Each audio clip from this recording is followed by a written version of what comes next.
now, Pittsburgh's best sports show is about to begin. Call us or tweet us. We got things to talk about on the Allegheny Health Network Nightly Sports Call.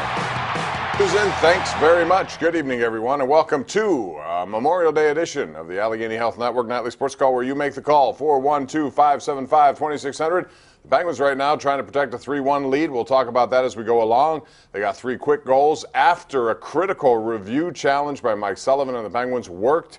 It was really close, but when you zoomed in, you saw that it was a legitimate offside play to nullify the goal by P.K. Subban. As a result of that, momentum started to shift a little bit, and all of a sudden, a power play 5-on-3. James Neal with a stupid penalty leads to Evgeny Malkin with a Russian rocket, and then after that, a beautiful pass from Kunitz to Shiri, and then Nick Bonino with a gift and own goal off Matthias Ekholm.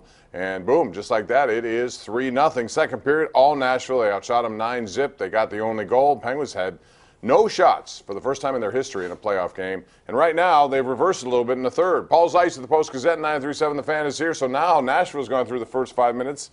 They don't have a shot on goal. So the Penguins are doing a pretty good job not allowing Nashville to get anything. Well, I mean, and they're really not a team that is going to do that, for an entire game anyway.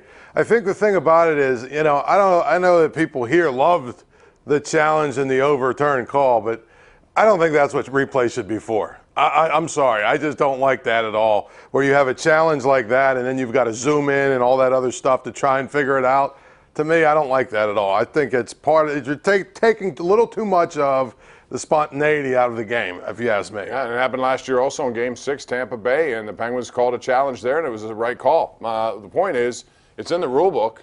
So they have the technology. They inserted now these cameras right on the blue my line. point is, so are we going to go to a point where now every time there's a stop, we can challenge something that happened? I mean, look how many challenges there are in football. Or and I don't like it. I'm just saying. I don't like it in baseball either. I don't think there should be challenges. I think what you should do is you should have a committee that's watching the games.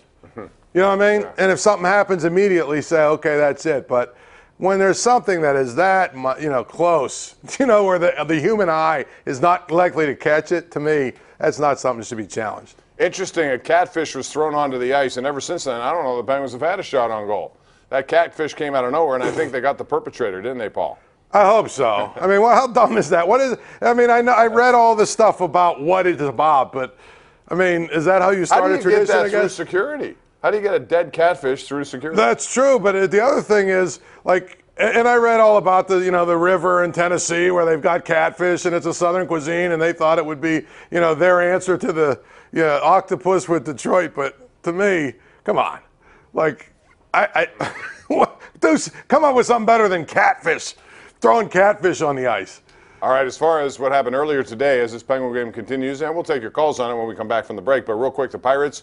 Boy, they won a game that it looked like they may lose. 3-2. Tony Watson, they just got a goal. Yeah, Nashville scored on the power play. It was a questionable call, I thought, on the power play.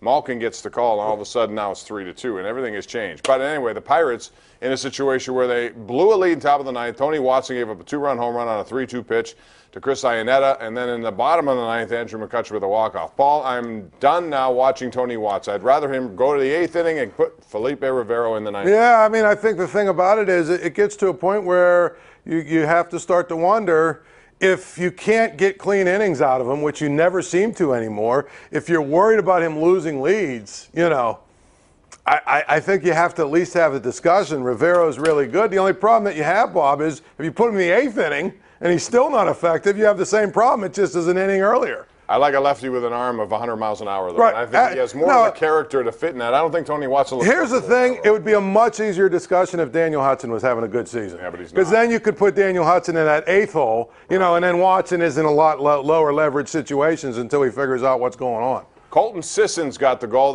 He's coming off a hat trick in Game 6 against Anaheim. Deflection in front of a Roman Josi shot, and it's 3-2 with 9:42 left. So we'll take a break. Get your calls on. We have Bill and we have Brad, and we'll get more calls on now. So this is your time to do it. 412-575-2600 right here on the Sports Call.